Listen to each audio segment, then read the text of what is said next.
Grazie al Padre Jean-Michel Amurio, Superiore Generale dei Padri Odisti, grazie per l'accoglienza, per l'invito. Buongiorno a tutti voi, spero che sta bene, sì? Sì? Bon. Hanno dormito bene, sì? Bon. Allora possiamo lavorare un po'. Voi avete il piano, ok? Il piano, perché si va a dormire un po', dopo si può vedere dove siamo, ci troviamo, ok? Allora, scusi perché il mio italiano è un po' debole, un po' così, ma spero che tutti voi vanno a capire un po' questo insegnamento. Allora, voi avete il titolo, offrire a tutta la Chiesa la gioia di celebrare il cuore di Maria, il contributo decisivo di San Giovanni Eudes alla spiritualità mariana. Andiamo? Sì. Allora, introduzione. Per quali motivi Giovanni Eudes è stato canonizzato? È sempre importante conoscere le ragioni per cui la Chiesa dichiara la santità di un battezzato. Nel decreto di canonizzazione Giovanni Eudes riceve un titolo molto speciale che non sottolinea alcuna qualità, nessun carisma personale o opera caritativa, ma consacra il notevole contributo dato alla liturgia della Chiesa. Così viene descritto come, avete il testo, padre, dottore e apostolo del culto liturgico dei Santi Cuori di Gesù e Maria. Già nel decreto di beatificazione Papa Pio X commentava: ciò che pone all'alpice i servizi di Giovanni Eudes alla Chiesa è che, bruciando di un amore molto speciale per i Sacri Cuori di Gesù e Maria, egli fu il primo per ispirazione divina ad avere l'idea di un culto liturgico in loro onore. Una pratica molto soave di cui deve essere considerato compadre, poiché l'ha onorato fin dall'inizio del suo istituto, come dottore attraverso l'ufficio e la messa che ha composto a questo scopo, come apostolo, infine, perché ha fatto tutto il possibile per diffonderla. Pio XII, nell'enciclica Orietis Aquas, che tutti voi conoscete molto bene, l'enciclica del 1956, conferma il posto eminente di San Giovanni Eudes nella creazione del culto liturgico del Sacro Cuore di Gesù. San Giovanni Eudes fu l'autore del primo ufficio liturgico in onore del Sacro Cuore di Gesù, la cui celebrazione fu celebrata per la prima volta con l'approvazione dei molti vescovi francesi il 20 ottobre 1672. Allora, esiste quindi un stretto legame tra il riconoscimento della santità di Giovanni Eudes e il contributo molto specifico che egli introduce nella liturgia della Chiesa attraverso la creazione di culti liturgici dei cuori di Gesù e Maria. La liturgia è questo luogo essenziale della fede cristiana, dove si celebra il dono di Dio, ma anche dove la nostra riflessione teologica si arricchisce e si autentica. È anche utile nel nostro colloquio sul cuore di Maria, la rivoluzione della tenerezza, che potessimo integrare e approfondire il contributo dottrinale e liturgico offerto da San Giovanni Eudes a tutta la Chiesa nella sua devozione al cuore ammirabile della Santissima Madre di Dio, per riprendere il titolo della sua ultima opera, tutta dedicata alla Vergine Maria, è scritta come testamento al termine di una feconda vita apostolica. Come indica il titolo, il nostro scopo è quello di spiegare come San Giovanni Eudes è giunto a stabilire il culto liturgico del cuore di Maria e di Gesù nel contesto stesso delle sue attività missionarie e di predicazione. Attività missionarie e predicazione. In primo luogo presenteremo il contesto e le influenze che hanno permesso a Giovanni Eudes, sia erede che innovatore, di costruire gradualmente la sua dottrina mariana e la sua devozione. Poi discuteremo l'origine e lo sviluppo di questo nuovo culto liturgico che onora il cuore di Maria e poi il cuore di Gesù. E infine vedremo che celebrare il cuore di Maria nutre e rafforza la vita di tutto il popolo di Dio. Al termine di questo percorso ci auguriamo che il posto, troppo spesso discreto, dato a San Giovanni Eudes nella Mariologia antica e contemporanea, sia riconosciuto in tutto il suo valore e la sua attualità, affinché Maria sia sempre più colei che chi conduce al cuore del suo figlio.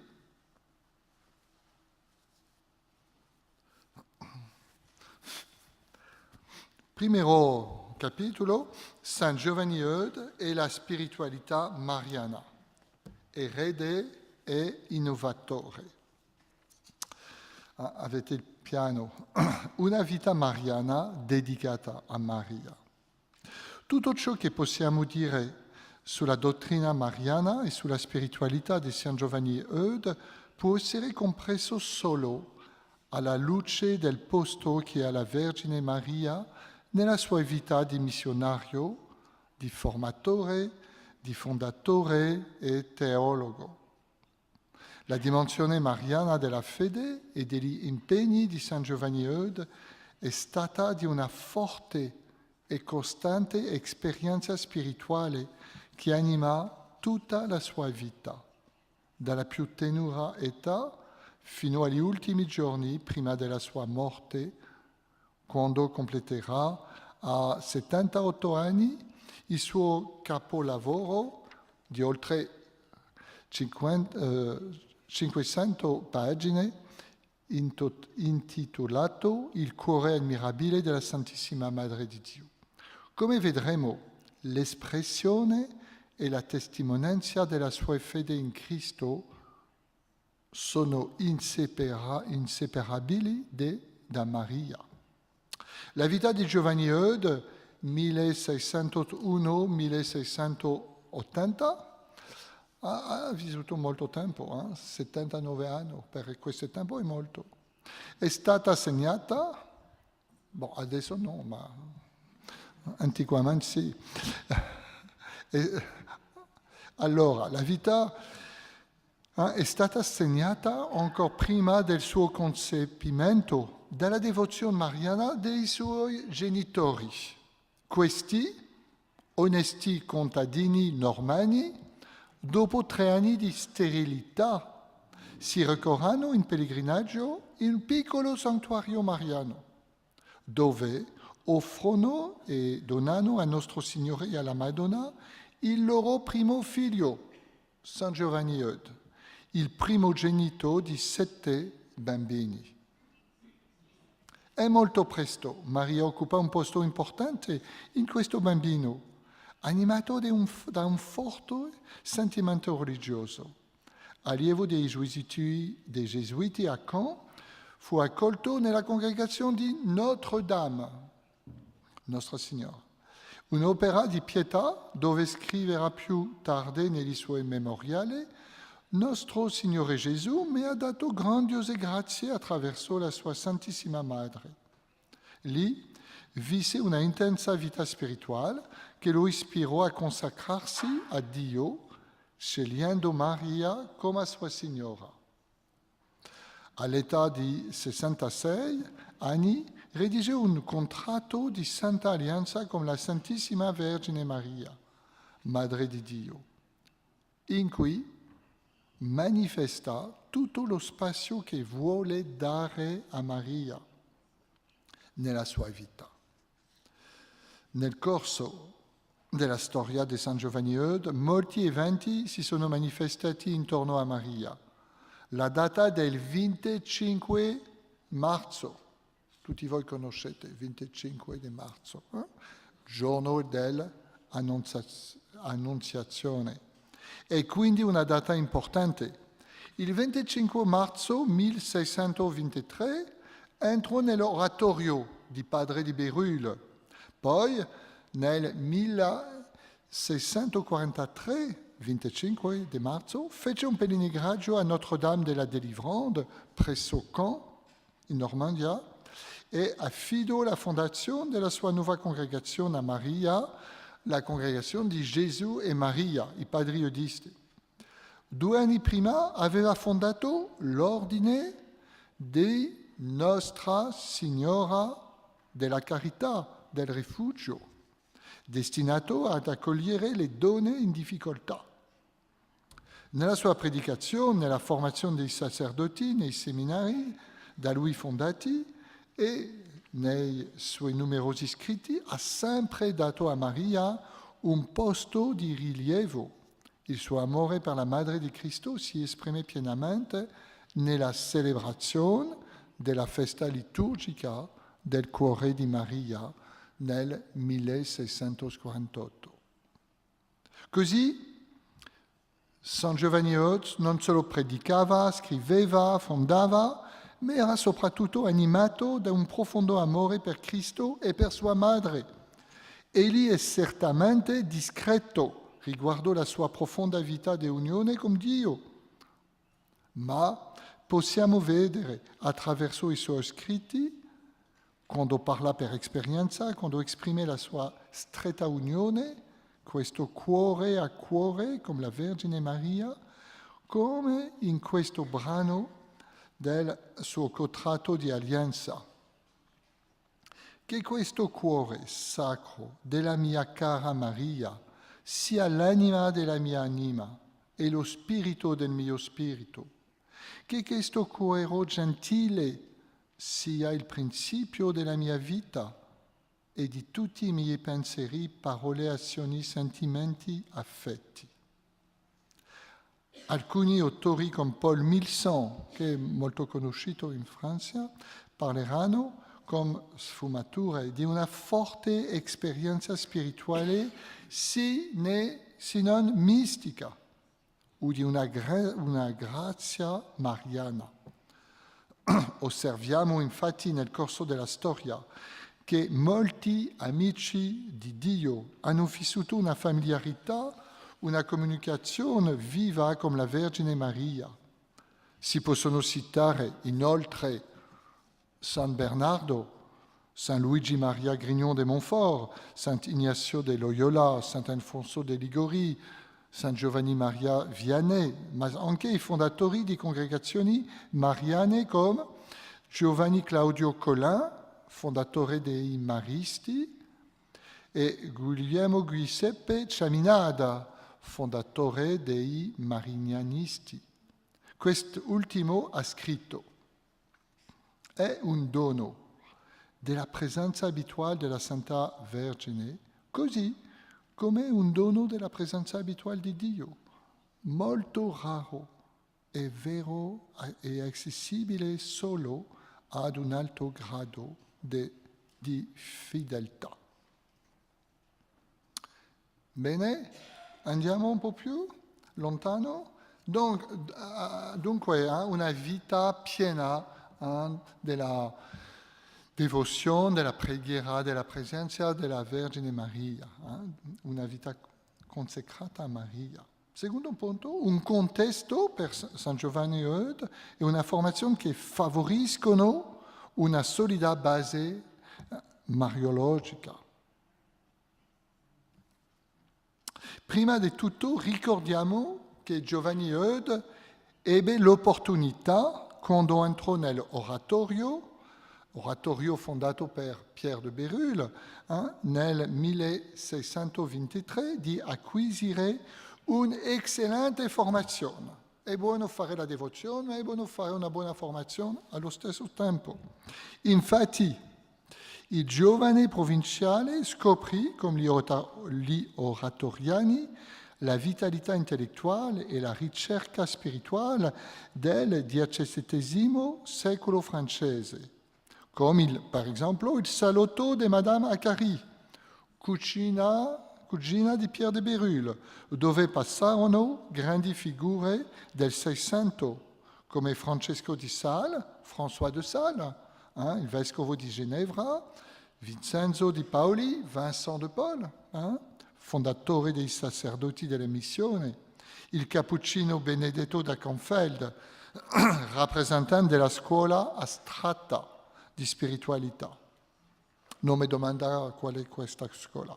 Il gesuita Coton, tanti personaggi che avevano a cuore di lavorare alla riforma della vita della Chiesa. Giovanni Eudes, vicino a Bérulle, beneficia di questo ricco clima di ricerca e dibattito spirituale e ha lo stesso desiderio di guidare gli uomini e le donne del suo tempo verso la santità. Manifesta la stessa convinzione che il Vangelo deve essere incorporato nel tessuto quotidiano dell'esistenza. Ogni momento della vita, ogni azione, ogni pensiero deve essere riferito a Cristo. All'oratorio Giovanni Eudes trova una congregazione sacerdotale nel dinamismo e nel fervore dei suoi inizi e anche una comunità estremamente vivace dove la ricerca teologica vengono per esempio letti con fervore la Bibbia e i padri della Chiesa, attira giovani di grande qualità e entusiasmo per lavorare per il rinnovamento della Chiesa e mette in luce questo tesoro centrale della fede, il Verbo fatto carne. Questo è il tema principale della scuola francese, il Verbo fatto carne. Ha la fortuna di beneficiare dell'insegnamento di Pierre de Bérulle, ma anche del suo successore Charles de Condren, che ha avuto un profondo impatto su di lui.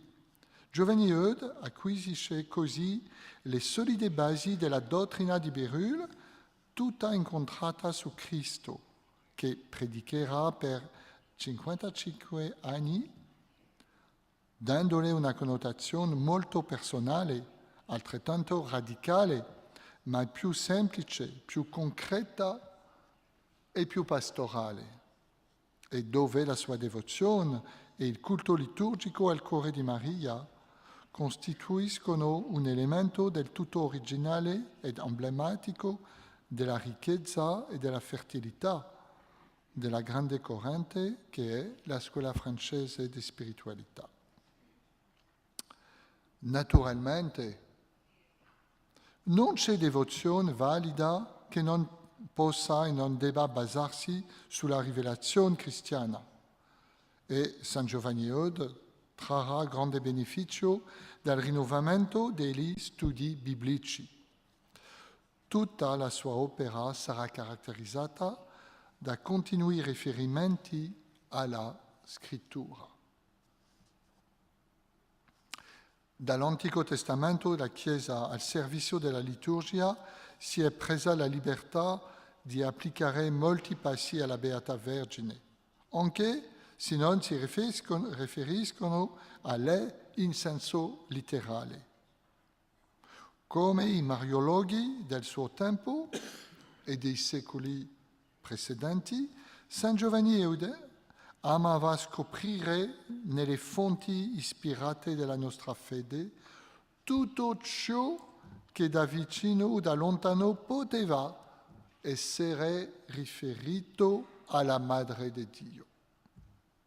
Così, In l'ammirevole infanzia della Santissima Madre di Dio afferma il principio che gli permette di applicare alla Vergine Maria molte citazioni bibliche. È vero che Dio ci vieta di fare qualsiasi immagine o similitudine di cose che si trovano in cielo o sulla terra per adorarle e per dare loro onori sovrani, che non appartengano solo alla sua maestra divina. Ma non è sbagliato che facciamo e abbiamo immagini o dipinti di persone che ci viene comandato di onorare e amare. Anzi, è lui stesso il primo a farle e a darle a noi. Infatti vi prego, fate in modo che tutta l'antica legge sia naturale, sia scritta, sia rappresentata come immagini e come ritratti di persone più degne di nostro Signore Gesù Cristo e della sua Santissima Madre e dei diversi stati e misteri della loro vita. Omnia in figura contingebant illis. Lo studio dei padri della Chiesa, fiorito nel rinnovamento del XVII secolo, ha fornito anche Giovanni Eudes elementi importanti per la costruzione della sua dottrina mariana. In questo senso, egli li segue attribuendo molti passaggi dell'Antico Testamento alla Vergine Maria. In particolare va ricordato il Cantico dei Cantici, citato 122 volte nelle sue opere, che costituisce, seguendo tra gli altri San Ambrogio, Dionigi il Certosino e San Bernardo, una profonda fonte di ispirazione e un modo di esprimere ciò che si intende per intima con Dio. Ci sono altri padri della Chiesa, ma l'elenco è troppo lungo da citare. A questi grandi teologhi si deve aggiungere l'influenza di scritti di grandi mistiche come Santa Brigida, Santa Gertrude e Santa Matilda. Cita anche Santa Teresa d'Avila, anche se ha usato poco i suoi scritti, ma conosciamo i legami tra Bérulle e il Carmelo. È Bérulle che ha importato il Carmelo in Francia.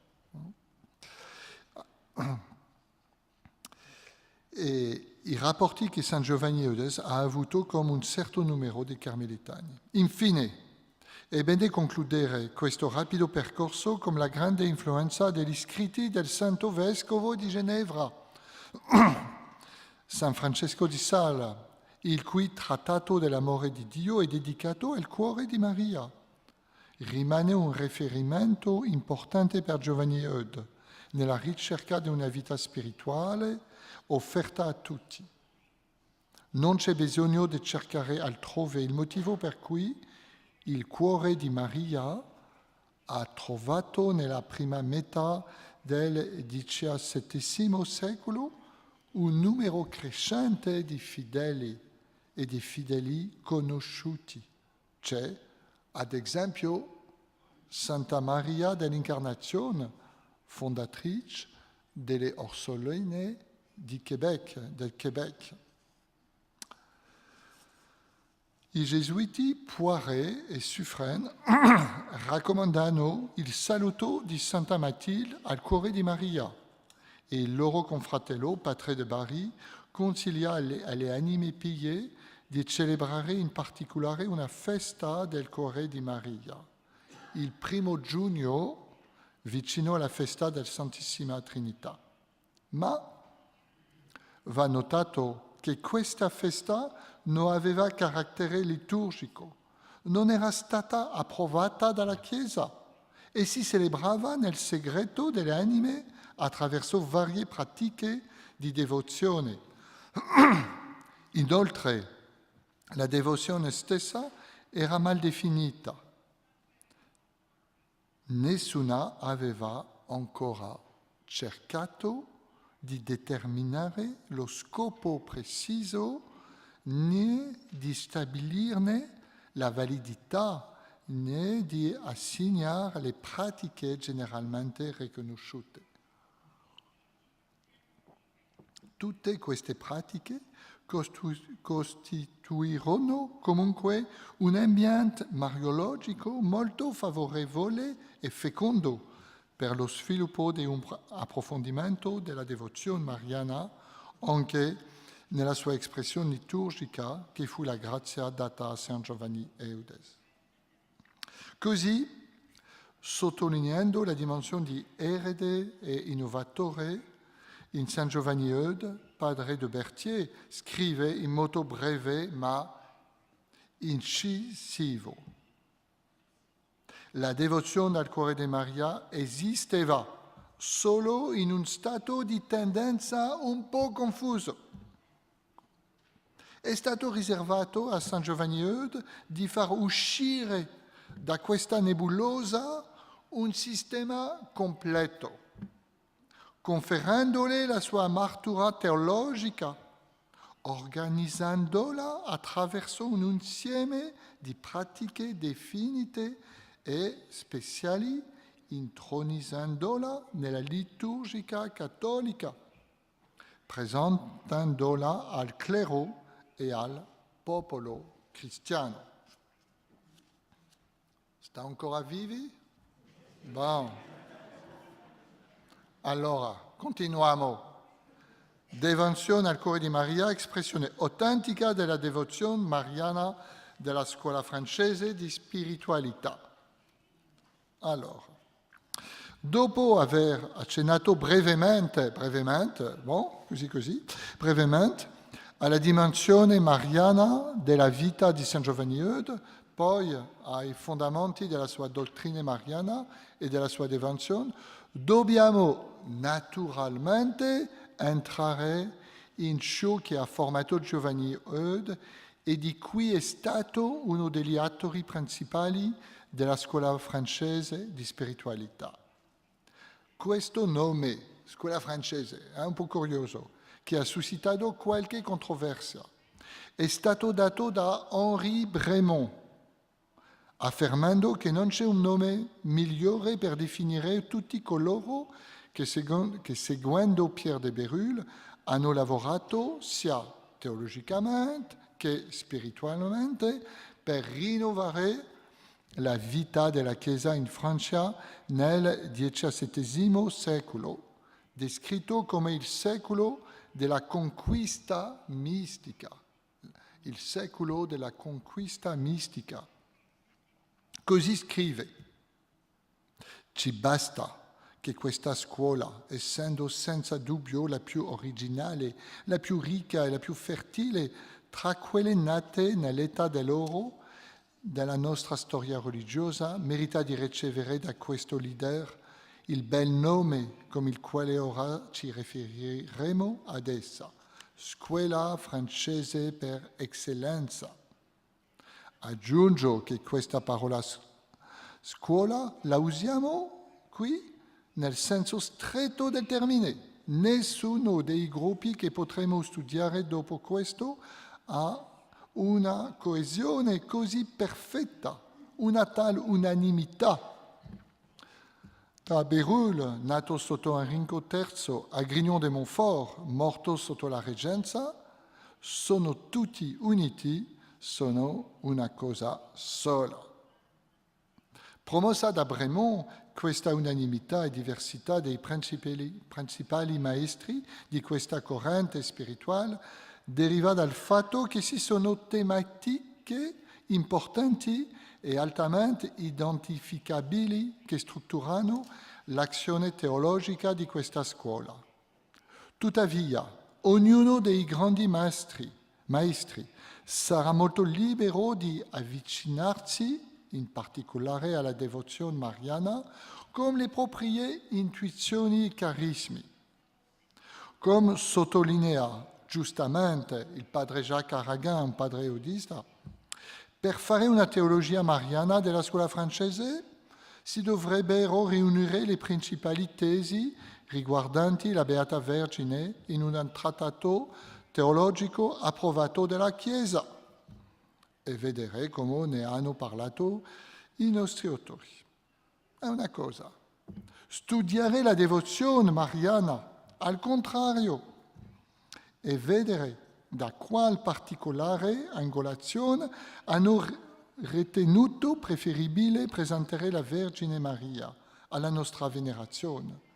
Perché ci sono 1000 modi per un cattolico di riflettere sulla Beata Vergine. La devozione a Maria può essere centrata, per esempio, sulla sua maternità, sulla sua immacolata concezione, sulla sua mediazione, eccetera. È in questa prospettiva che si dovrà collocare San Giovanni Eude in tutta l'originalità della sua esperienza missionaria e del suo senso pastorale. Allora, vediamo l'orientamento cristocentrico della devozione mariana della scuola francese. L'orientazione, voilà. Il rischio di ogni devozione, mariana o no, è di cadere, l'abbiamo già detto qui, nel sentimentalismo o soggettivismo, e così di perdere di vista ciò che San Tommaso d'Aquino ha giustamente ricordato. La devozione che abbiamo per i santi non finisce in loro, ma va a Dio, perché nei servi di Dio sia Dio che adoriamo. È un principio molto importante. Questo principio è troppo spesso dimenticato dai comuni fedeli, forse addirittura lo ignorano. Dobbiamo essere lucidi e attenti a un possibile e pericoloso spostamento del centro della vera devozione, che è Dio. Attraverso Maria stessa si deve passare solo attraverso di lei per andare a Cristo, a Dio. I maestri della scuola francese evitano felicemente e profondamente questa trappola e applicano alla lettera il principio di San Tommaso, senza dimenticarlo nei loro silenzi di devozione. Così, trasposto per la Vergine Maria, questo principio diventa quello enunciato da San Giovanni Eude nella sua opera pastorale più famosa, La vita e il regno di Gesù nelle anime cristiane. Dobbiamo guardare e adorare in Maria Gesù e guardare solo a Lui perché è così che vuole essere onorata, perché in se stessa e da sola non è niente, ma solo suo figlio Gesù è tutto in lei. In questa prospettiva si può caratterizzare il fondamento della spiritualità della scuola francese mediante il cristocentrismo e più precisamente il cristocentrismo mistico, e la devozione della Vergine Maria ne è la più splendida espressione.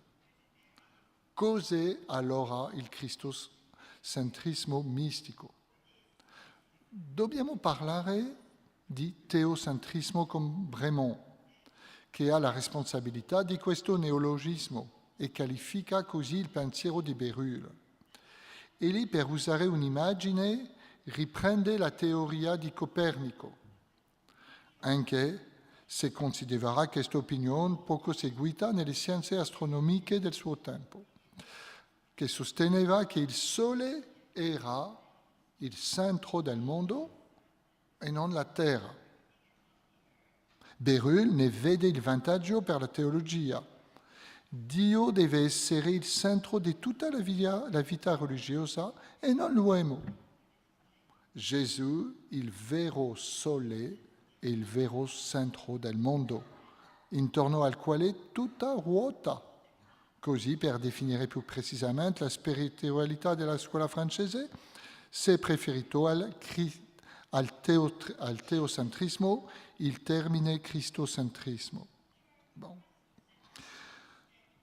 Parliamo di cristocentrismo mistico per dire che il Cristo è considerato come uno con noi e noi uno con Lui, noi in Lui e Lui in noi, ci forma in una persona mistica. Cristocentrismo mistico, significa il Cristo in noi. Non soltanto in Cristo come noi, in Cristo accompagnando noi, ma in Cristo in noi. Da quel momento in poi la vita spirituale consiste nel vivere e rimanere in Cristo secondo le formule care a San Paolo e San Giovanni. Potremmo riassumere: la mia vita è Cristo.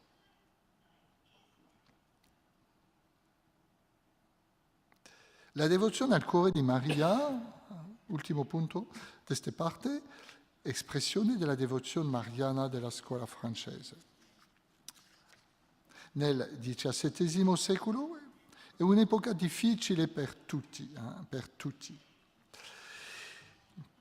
E la preoccupazione principale di San Giovanni, seguendo le orme di Pierre de Bérulle, era di trovare il modo più appropriato di parlare nel rapporto tra Dio e l'uomo. In questa situazione di cambiamento, ma anche di grande miseria pastorale e di indigenza del clero che vivevano le diocesi francesi, come pensare e proporre in modo rinnovato il legame degli uomini con Dio? Come abbiamo visto in precedenza, la risposta cristocentrica fornita dagli artigiani del rinnovamento missionario e spirituale del grande secolo prende risolutamente la strada dell'interiorità e della comunione di vita con Gesù. Giovanni Eudesse esprime questa unione attraverso immagini prese in prestito San Paolo. Gesù, figlio di Dio e figlio dell'uomo, re degli uomini e degli angeli, non è soltanto nostro Dio, nostro Salvatore, nostro sovrano Signore, ma anche nostro capo. E noi, essendo membri del suo corpo, come dice San Paolo, osso delle sue ossa e carne della sua carne, e di conseguenza siamo uniti a Lui da una unione la più intima che può esercisi come quella delle membra come il loro capo. La scuola francese trova subito nella devozione mariana una perfetta applicazione del suo cristocentrismo. In Maria scopre l'unica creatura che aderisce perfettamente a Gesù, che ha rinunziato a se stessa per diventare una cosa sola con Gesù. Bérulle scrive così: la Vergine è troppo unita al suo figlio per non essere conforme e simile a lui. Lei è troppo vicina e familiare a lui per ignorare la sua condizione e i suoi segreti. Nel suo libro La vita di Gesù, Bérulle descrive questa unione di Maria con Gesù e parla di Maria come tempio fisico di Gesù, tempio spirituale di Gesù. E dice: così Maria è pura capacità di Gesù. Pura capacità di Gesù. Senza dubbio una delle espressioni più chiare per indicare la dimensione cristocentrica della devozione mariana. Dicendolo in modo più semplice, separare Gesù da Maria è impossibile. Mai Gesù senza Maria, diranno ancora oggi i discepoli di Bérulle. Parlare di Maria e parlare di Gesù e onorare Maria e onorare Gesù e rendere onore a Gesù per la più grande tra le sue opere. San Giovanni scriverà anche: o Madre di Gesù, io mi do tutto a te, dammi per favore a tuo figlio, uniscimi a tutto l'amore e alla gloria che tu gli dai in eterno. Allora vediamo che nella devozione al cuore di Maria, San Giovanni Eude riceve l'eredità di Bérulle e la condivide con gli altri discepoli del Pio Cardinale, che ci sono dimostrati tutti ferventi devoti della Vergine Maria. La sua originalità però sta altrove perché non hanno inventato né il vocabolo né la devozione al cuore di Maria. Per esempio, nota Berulle nella vita di Gesù, il cuore della Vergine Maria è il primo altare su quale Gesù ha offerto il suo cuore, il suo corpo, il suo spirito, con una miriade di lodi perpetua. Questi due cuori di Gesù e di Maria, così vicini, così uniti per natura, sono ancora più uniti e intimi per grazia e vivono l'uno dell'altro. Voi avete altri testi. Allora, questi pochi esempi dimostrano che San Giovanni Eude non era isolato quando si occupava della devozione al cuore di Maria. E nell'orizzonte cristocentrico tracciato dai teologi della scuola francese, nella loro devozione alla Vergine Maria, che San Giovanni colloca la sua dottrina e la sua devozione al cuore di Maria.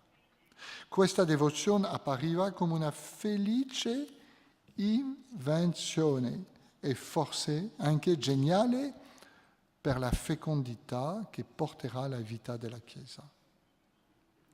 Perlomeno è un'autentica espressione della devozione mariana della scuola francese.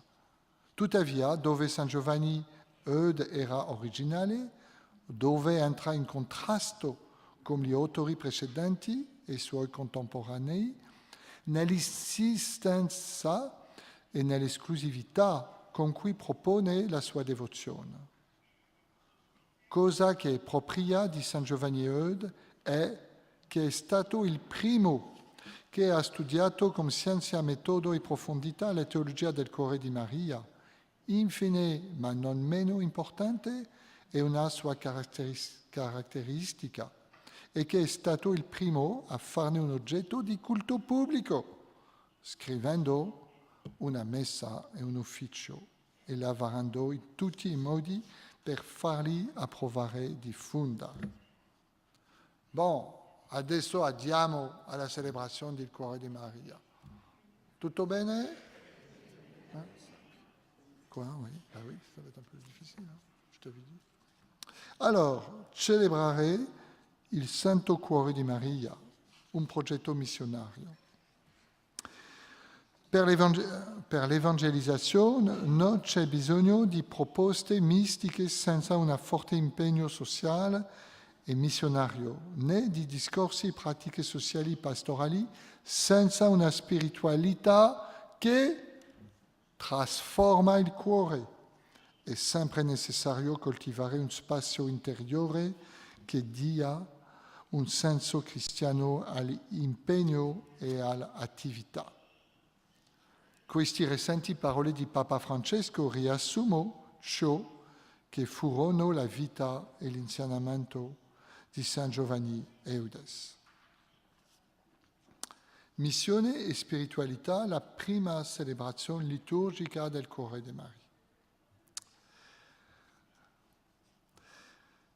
Abbiamo visto questa preoccupazione per una interiorità abitata dal mistero di Dio, o più precisamente per un'interiorità plasmata da Cristo, si traduce per Giovanni Eude in una vivente pedagogia di contemplazione degli stati e misteri del Verbo incarnato.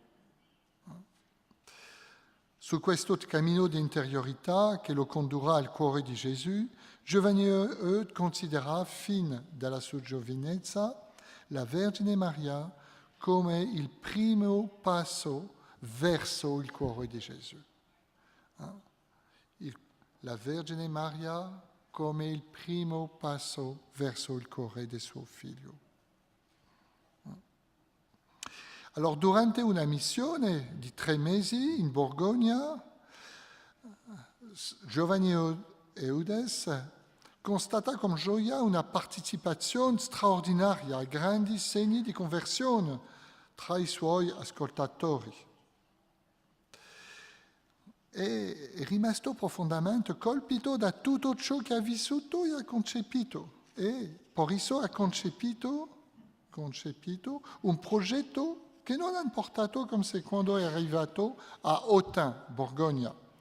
Celebrare pubblicamente la messa e l'ufficio del Santo Cuore di Maria. Alcune idee frullavano nella sua testa, forse già dal 1641 e nel 1643 già esisteva nella sua piccola congregazione un ufficio in onore del Cuore della Madonna. Alla fine di questa missione, Giovanni Oddot concentrerà tutte le scoperte già fatte in un grande tesoro, il Cuore di Maria. Il tesoro inestimabile, il più decisivo di tutte le grazie che Padre Eud abbia mai ricevuto, è il Cuore di Maria. Scrive la signora Oda Schneider, diventata carmelitana a Grasse. Così, il suo profondo desiderio di celebrare il Cuore della Madonna si è realizzato in modo sorprendente. Ottiene le necessarie autorizzazioni ecclesiastiche e decide improvvisamente di fare stampare l'ufficio e la messa del Santo Cuore di Maria per un servizio liturgico pubblico. E possiamo leggere cosa dice il padre Joseph Caillot su questo punto. Ma perché Maria? Perché Maria è la donna del Fiat e del Magnificat? Quella che ha detto sì, Maria conferenza in corde suo. Nessuno meglio di lei avrebbe potuto vivere la vita cristiana come partecipazione alla vita di Gesù, come continuazione e realizzazione della vita di Gesù. Fu da Bérulle che Giovanni Eud aveva imparato quando Maria è pura capacità di Gesù e già nella Vita e Regno, il libro di San Giovanni Eud, la configurazione cristologica della sua devozione a Maria appariva in tutta chiarezza. In se stessa e da sola, Maria non è nulla, ma suo figlio Gesù è tutto in lei. Lui è il suo essere, la sua vita. Il risultato liturgico di Autun è a questo proposito molto logico. Celebrare il cuore di Maria è celebrare Gesù, che vive e regna nel cuore e nella vita degli uomini. Il cuore di Maria è Gesù.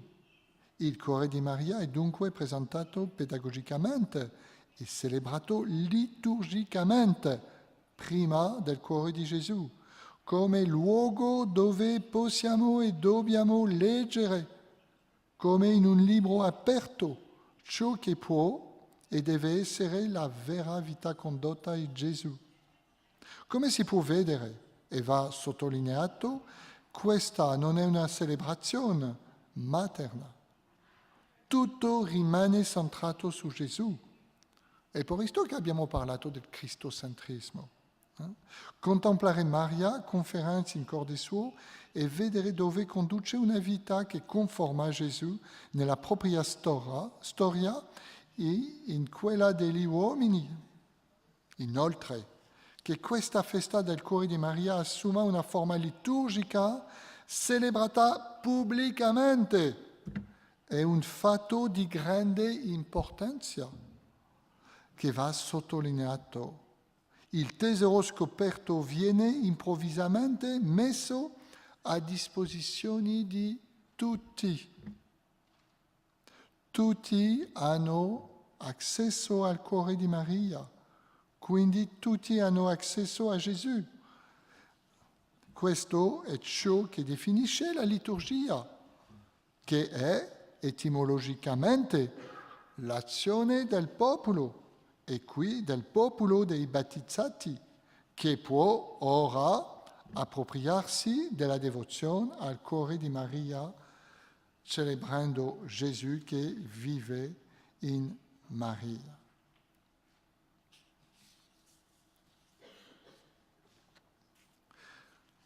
Così arrivare al cuore di Maria è giungere alla fonte e arrivare a Gesù. Questa celebrazione mariana prepara la celebrazione in onore del cuore di Gesù. Come Maria conduce a suo figlio, così la vera devozione a Maria fa crescere la vita e l'amore di Cristo nei cuori dei battezzati. Giovanni traduce così liturgicamente la bella formula di Jean-Jacques Ollier, Gesù che vive in Maria. Attraverso questa forte immagine del cuore, attraverso cui Gesù riempie tutta la vita di Maria e regna nel suo cuore. L'accuratezza teologica e l'attualità della Mariologia eudista, tutta cristocentrica, costituisce una via semplice e bella offerta ai fedeli per costruire la loro devozione al cuore della Madre di Gesù. Questo cuore ammirabile è l'esemplare e il modello dei nostri cuori. La perfezione consiste nel fare in modo che esse siano immagini altrettanto vivide del Santissimo Cuore di Maria. Allora, continuiamo, andiamo al punto B2. Padre, dottore, apostolo del culto liturgico dei Santi Cuori di Gesù e Maria. Abbiamo visto che la Giovanni Eudes in 1925 ricevette dalla Chiesa il titolo di Padre, dottore, apostolo del culto liturgico dei Santi Cuori di Gesù e Maria. Possiamo dire Padre. Giovanni Eudes ha fatto qualcosa di nuovo e definitivo. Porta a tutta la Chiesa il frutto di ciò che ha unificato il suo percorso spirituale, i cuori di Gesù e di Maria, attraverso i quali ogni battezzato è chiamato a essere uno solo. In questo itinerario di fede possiamo leggere la traccia della nostra conversione all'amore nella ricerca della volontà del Padre, in tutta la volontà di Dio. Padre, dottore, il culto liturgico è un luogo di ortodossia, l'ex orandi, l'ex credendi e possiamo aggiungere l'ex vivendi come abbiamo detto ieri. La legge della preghiera e le leggi per la fede, la bellezza, perfino l'adore di Giovanni Eudes, rientrano anche in una grande nitidezza, chiarezza, precisione teologica. La dottrina eminente del cuore di San Giovanni Eudes offre dei riferimenti semplici, precisi e fecondi ai battezzati nel loro cammino di interiorità con Cristo. Un cammino mariano al servizio della crescita spirituale dei credenti. C'è il testo di Benedetto XVI. Padre, dottore, apostolo. Giovanni Eudes, sacerdote, missionario, predico per tutta la vita l'amore appassionato di Dio. Il culto che lascia la Chiesa è in perfetta sintonia con la sua instancabile attività di ministro della parola. Si tratta di annunziare ad ogni battezzato la buona novella, annunziando attraverso la figura del cuore l'amore di Dio. Finalmente, ultima parte, a offrire a tutto il popolo di Dio la gioia di celebrare il Santo Cuore di Maria.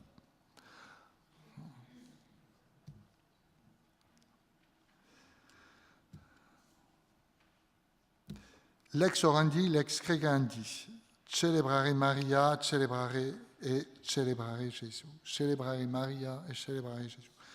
Per conoscere profondamente la fede della Chiesa non basta consultare i manuali di teologia. È necessario guardare a questa fede all'opera nella preghiera della Chiesa e tornare alle fonti stesse della liturgia. La fede della Chiesa e anche l'orientamento di una spiritualità si esprimono nella sua preghiera. Così la devozione eudista al cuore di Maria, esposta nel cuore ammirabile, ha preso posto nella liturgia attraverso la celebrazione di un ufficio e di una messa. Come già stato sottolineato, la Mariologia, sviluppata da Giovanni Eudes, è pienamente cristologica o cristocentrica e la celebrazione del cuore di Maria è la celebrazione di Gesù stesso. Il cuore di Maria e il cuore di Gesù sono la stessa cosa, che si esprime con forza nella colletta della messa del cuore di Maria celebrata nel 1648. C'è il testo.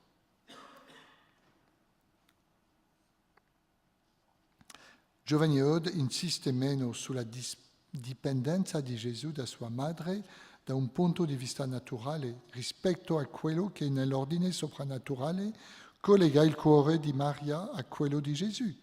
Così cita San Agostino: la maternità divina non sarebbe servita a nulla a Maria se ella non avesse portato Gesù Cristo più felicemente nel suo cuore, piuttosto che nella sua carne, portando Gesù nel suo cuore.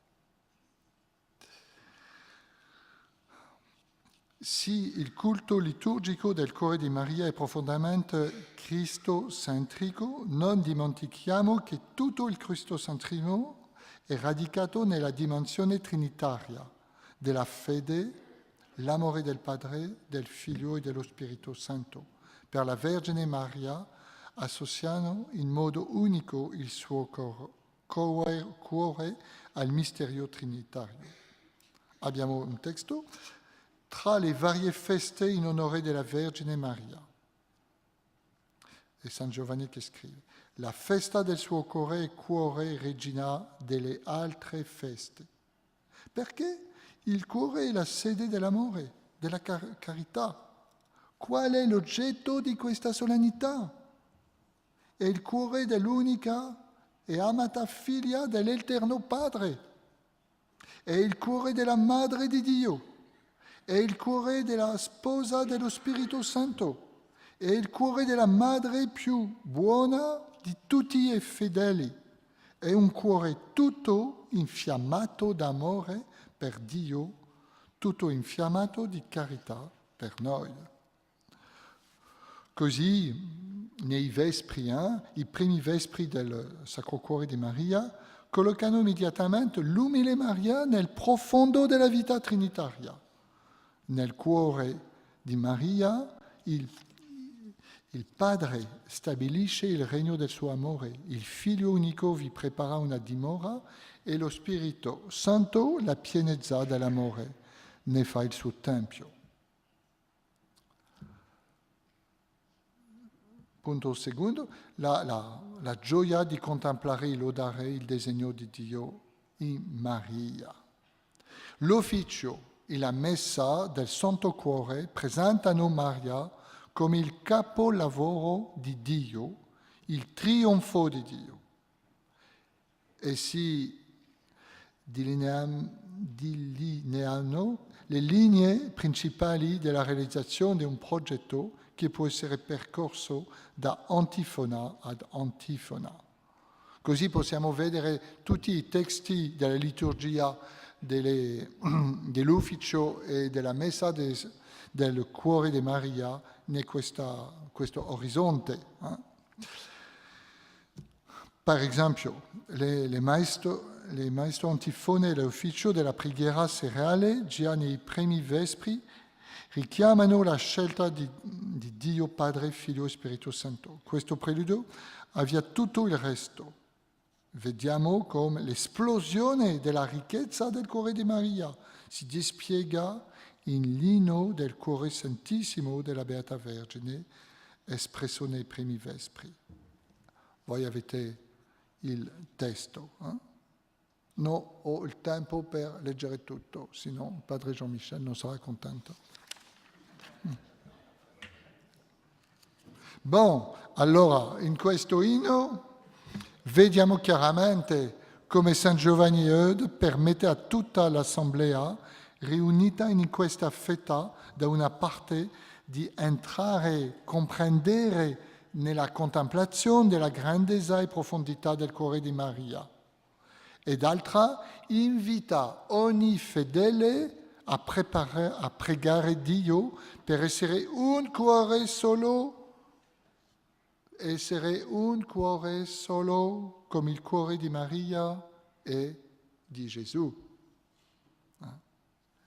È qui che percepiamo il lato geniale di San Giovanni Eudes, che permette a tutti i battezzati e a ciascuno di noi di appropriarsi della devozione al cuore di Maria, come poi al cuore di Gesù, non come qualcosa di esterno, rischiando di cadere nella mariolatteria, ma al contrario, attraverso la ricchezza liturgica, adorazione, lode, preghiera, eccetera, di approfondire il dono di Dio che è fonte di fede e di carità.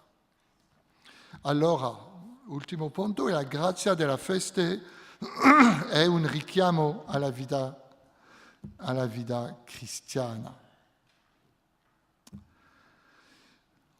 Nell'ufficio della festa del cuore di Maria, se le prime antifone di ogni ora sono dedicate alla contemplazione, l'ultima ci invita con regola, il fatto è curioso, a offrirci alla potenza di Maria affinché ci renda simili al suo cuore.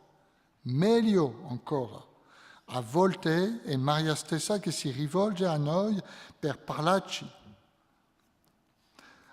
Amo coloro che mi amarono. Leggiamo nel mattutino. Dobbiamo dunque accogliere la vita di Gesù nelle nostre azioni, nei nostri pensieri e nei nostri cuori. Questo è il desiderio che anima tutto l'ufficio, il coro degli inni delle ore. Questi testi mostrano che il loro autore non dimentica che Maria non solo conduce a suo figlio, ma attraverso di lui, a tutta la Trinità. Santissima Trinità, voi che siete la vita dei cuori, come lo siete stata in quella di Maria, siete la vita di tutti noi. Allora, la gioiosa devozione al cuore di Maria, in questa espressione semplicemente umana della festa e nella gioia della celebrazione della comunità riunita, fa rivivere la vita battesimale nel suo profondo e intimo dinamismo. Così la celebrazione del cuore di Maria ci ricorda la vocazione di ogni battezzato, seguire il cammino tracciato da Cristo, così come lei stessa lo ha seguito, conservando nel suo cuore tutti gli eventi.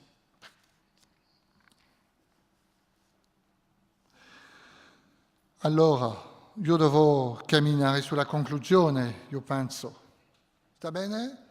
Non sta dormendo tutti? No? No? Veramente? Sta un poco di forza ancora? Allora, celebrare il cuore di Maria, un cammino offerto a ogni battezzato per seguire il figlio. Nel corso di questa conferenza abbiamo conosciuto San Giovanni Eudes, uomo certamente del suo secolo, un secolo di rinascita spirituale e di nuova evangelizzazione. Il suo cammino spirituale è radicato in questa bella prospettiva nella quale la vita cristiana è intesa come la continuazione e la realizzazione della vita di Gesù. Per San Giovanni Eudes, l'esperienza spirituale e la vita apostolica sono intimamente legate e nel suo apostolato non smette mai di presentare Maria come prototipo, esempio di vita cristiana. La vera devozione a Maria per Giovanni Eudes fa crescere la vita e l'amore di Cristo nel cuore dei battezzati. Aveva il testo. Il suo apostolato testimonia il suo ardore nel fare conoscere e amare la Vergine Maria. Come gli occhi della fede invita tutti a guardare alla Vergine Maria come modello perfetto di vita cristiana, che egli definisce come la continuazione della vita di Cristo, per formare Gesù in noi. Maria è anche colei che accompagna ciascuno con il suo amore.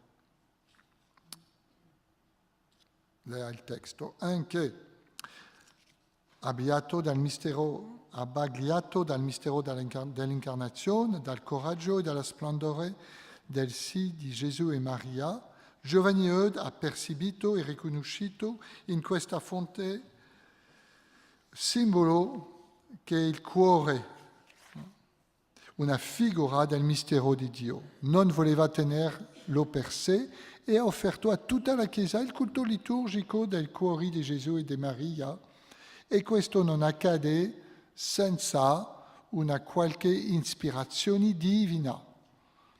Non sine divino afflante, come diceva San Pio XI. Egli ha dimostrato che non c'è devozione privata quando è autentica, quando non sia degna di essere offerta a tutti e quindi di essere versata nel tesoro comune della Chiesa. Allora, la devozione generale alla Beata Vergine Maria è ovviamente molto più ampia della devozione al cuore di Maria, ma il suo oggetto è così vasto e complesso che, considerato nel suo insieme, è difficile o confuso percepirlo nei suoi vari elementi.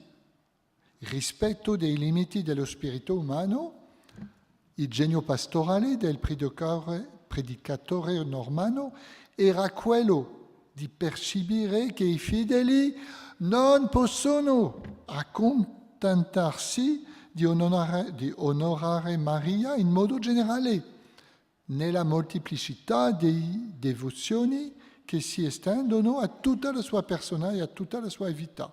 Allora, la devozione al cuore di Maria offre così qualcosa di più chiaro e preciso e allo stesso tempo si estende a tutte le grandiosità e i misteri della Madre di Gesù, perché li considera nel loro principio e nel loro fulcro.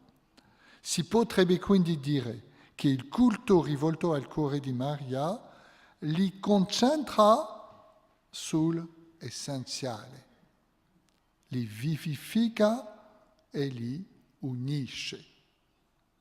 In questo senso tutta la dottrinale devozione mariana, in un modo o nell'altro, ci riportano a più gentile e amorevole cuore della Vergine Maria.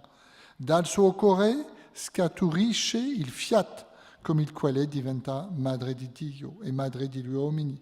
Nel suo cuore conserva gli eventi della salvezza. Il suo cuore nei giorni felici di Betlemme e Nazareth batte all'unisono con quello di Gesù. Il suo cuore, trafitto dal dolore, è associato all'opera d'amore del suo amato figlio sul Calvario. Il suo cuore materno dal cielo veglia su di noi.